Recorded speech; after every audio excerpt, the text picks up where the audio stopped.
Саламатсыздарбы? Азыр Facebook'tan баракчаны кантип ачабыз? Facebook'a киребиз. Бул биздин өзүбүздүн профиль чыгат бул жерден.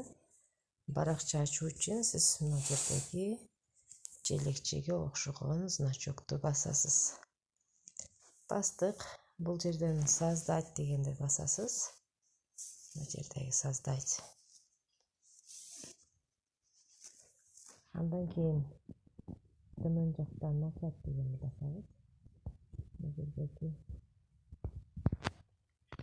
название страницы бул жерге баракчанын атын коесуз.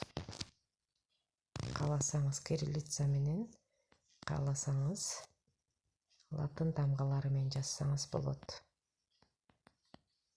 Далее бул жерден категория тандасаңыз болот.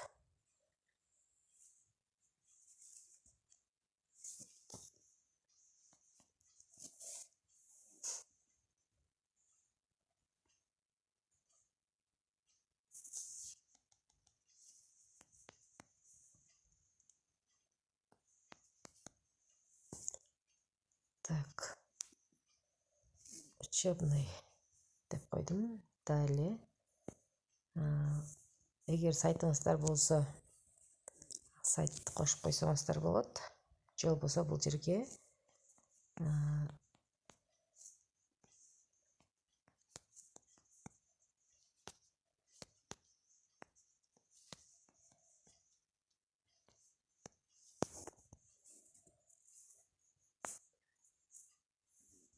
аккаунтуңуздар жазып койсоңуздар болот. Же болбосо у меня нет сайта деген тандап далее басабыз. Бул жерге сүрөт кошсоңуз болот, добавить фото профиля. Кийин деле кошсоңуз болот. И готово. Биздин баракчабыз ачылды.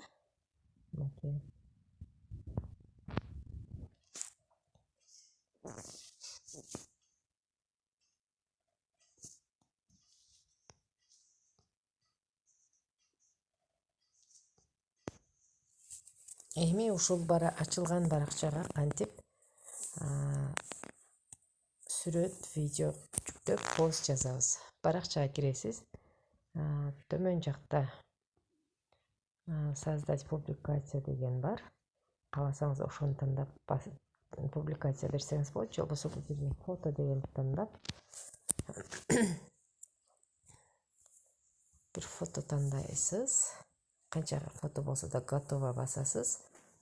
Расскажите об этих фото дегенди басып, бул жерге ошол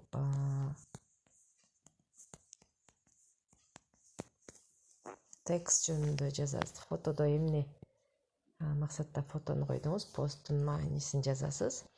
Андан кийин хэштег койсоңуз болот бул жерге. Мисалы ноокат билим, ноокат медиа. Хэштегти кириллица менен кошсоңуз деле болот. Латын тамгалары менен кошсоңуз деле болот. Хэштег койгондо эгер пробел менен жазсаңыз, төмөнкү пробелди колдонушуңуз керек. Бул жердеги эгерде пробелсиз жазсам десеңиз, сөздөрдү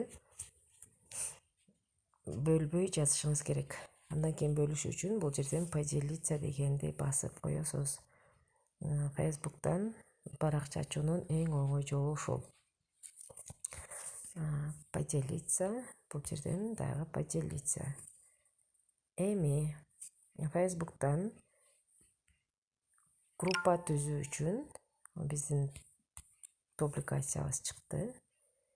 Группа түзүү үчүн өйдөдөгү бул значокту басабыз белгини.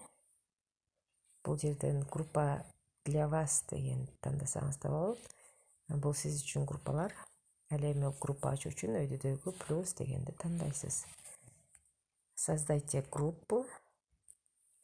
Бул жерден группанын аталышын жазасыз.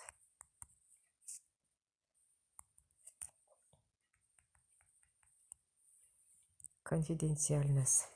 Эгерде жалпы группа ача турган болсоңуз общедоступно, эгер жабык группа ача турган болсоңуз закрытая группа деген тандайсыз. И готово басасыз. Создать группу. Биз ушинтип группа түзүп койдук. Далее биз участниктерди чакырсак болот. Мисалы мен мынтип чакырып койдум. И далее кааласаңыз фото жүктөсөңүз болот. Далее готово басып коесуз. Андан кийин деле редакцияласаңыз болот. Эми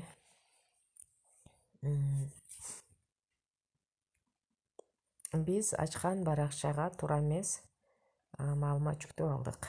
Мисалы үчүн аян окуу борбору деп биз каттачылык кетип калды, же болбосо маалыматыбыз туура эмес болуп калса, кантип редакциялайбыз? Ал үчүн ошол баракчанын ичине киребиз. Биздин түзгөн постубузга киребиз. Бул жерде 3 сызыкты басып, редактировать публикацию деген басасыз. Андан кийин бул жерден редакциялап, өзгөртүп,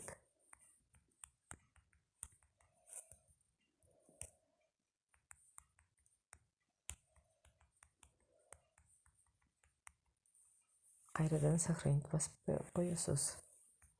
Эгерде туура эмес публикация жасап алган болсоңуз, ошол публикациянын ичине кирип 3 чекитти басасыз жана удалить публикацию дегенди тандайсыз.